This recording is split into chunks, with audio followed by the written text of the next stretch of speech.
Thiruvananthapuram general ആശുപത്രിയിൽ ശസ്ത്രക്രിയയ്ക്കിടെ യുവതിയുടെ നെഞ്ചിൽ കുടുങ്ങിയ ഗൈഡ് വയർ പുറത്തെടുക്കുന്നത് സങ്കീർണമെന്നാണ് ആരോഗ്യ വിദഗ്ധർ.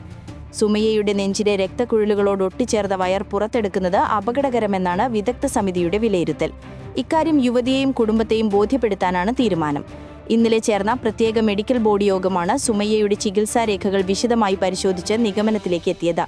സമസ്തയിൽ വീണ്ടും ലീഗ് അനുകൂലികൾക്കെതിരെ നീക്കം. പോഷക സംഘടനയായ ജമീയത്തുൽ ഖുതുബയിൽ നിന്ന് ജനറൽ സെക്രട്ടറി നാസർ ഫൈസി കൂടത്തായി രാജിവച്ചു.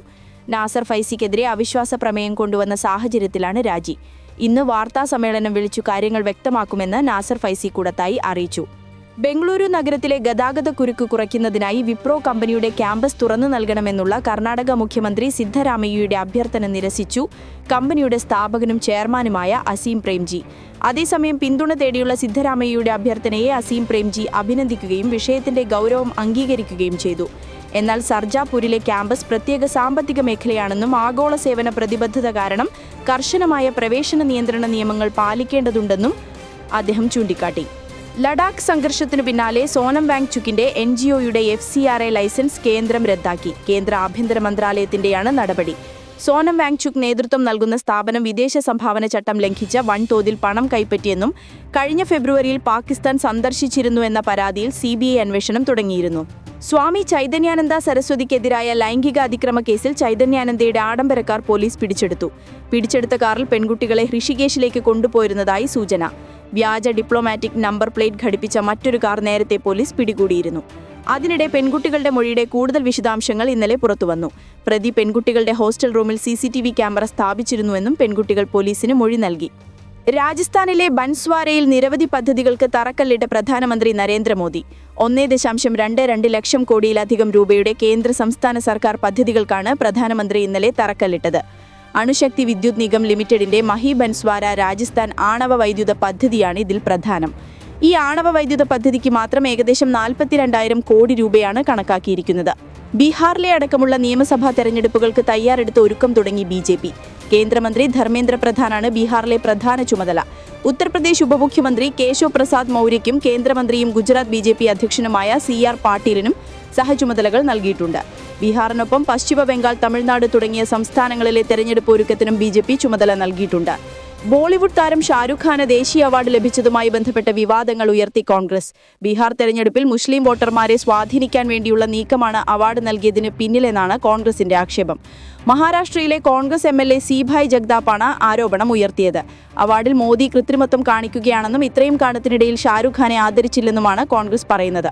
റഷ്യയുമായുള്ള യുദ്ധം അവസാനിച്ചാൽ പ്രസിഡന്റ് സ്ഥാനം ഒഴിയാനും തയ്യാറാണെന്ന് പ്രഖ്യാപിച്ച് യുക്രൈൻ പ്രസിഡന്റ് വ്ളാഡിമിർ സെലൻസ്കി രംഗത്തെത്തി. ടെലിവിഷൻ ചാനലായ ആക്സിയോസിന് നൽകിയ അഭിമുഖത്തിലാണ് സെലൻസ്കി കാര്യം വ്യക്തമാക്കിയത്. റഷ്യയുമായുള്ള യുദ്ധം അവസാനിച്ചാൽ പ്രസിഡന്റ് സ്ഥാനം ഒഴിയാൻ തയ്യാറാണെന്നും തെരഞ്ഞെടുപ്പിൽ മത്സരിക്കില്ലെന്നും അദ്ദേഹം വിവരിച്ചു.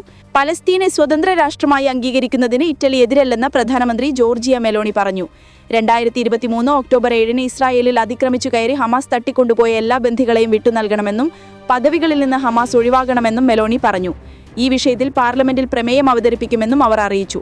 UK തലസ്ഥാനമായ ലണ്ടനിൽ ശരീർ നിയമം നടപ്പിലാക്കുന്നു എന്ന ഡൊണാൾഡ് ട്രംപിന്റെ പ്രസ്താവനയ്ക്കെതിരെ ലണ്ടൻ മേയർ സാദിഖ് ഖാൻ രംഗത്തെത്തി.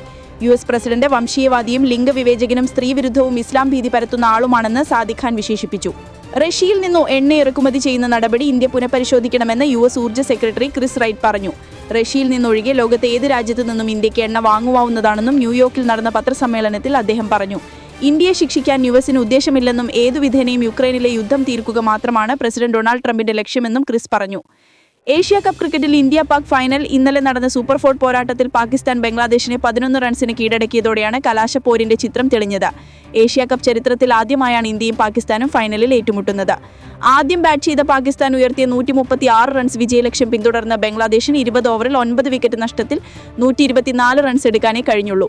ഇത്തവണത്തെ ടൂർണമെന്റിൽ 3-ാം തവണയാണ് ഇന്ത്യയും പാകിസ്ഥാനും ഏറ്റുമുട്ടാൻ പോകുന്നത്. കളിച്ച 2 മത്സരങ്ങളിലും ഇന്ത്യ വിജയിച്ചു. ഞായറാഴ്ചയാണ് ഫൈനൽ. GST ഇളവുകളുടെയും ഉത്സവ സീസണിന്റെയും ഇരട്ട കരുത്തിൽ ഇ-കൊമേഴ്സ് മേഖല.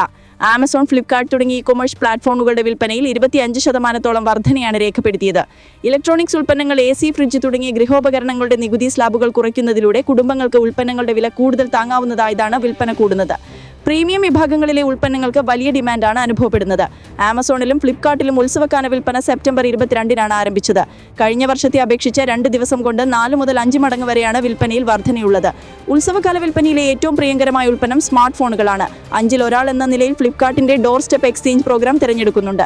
30 മിനിറ്റിനുള്ളിൽ സേവനം പൂർത്തിയാക്കുന്ന ഓഫറാണ് ഡോർ സ്റ്റെപ്പ് പ്രോഗ്രാം. iPhone 16 ആണ് ഫ്ലിപ്കാർട്ട് മിനിറ്റ്സിലെ എയർലി ആക്സസ് സമയങ്ങളിൽ ഏറ്റവും കൂടുതൽ വിറ്റഴിക്കപ്പെടുന്ന ഉൽപ്പന്നമായി ഇതിനോടകം ഉയർന്നു വന്നിരിക്കുന്നത്.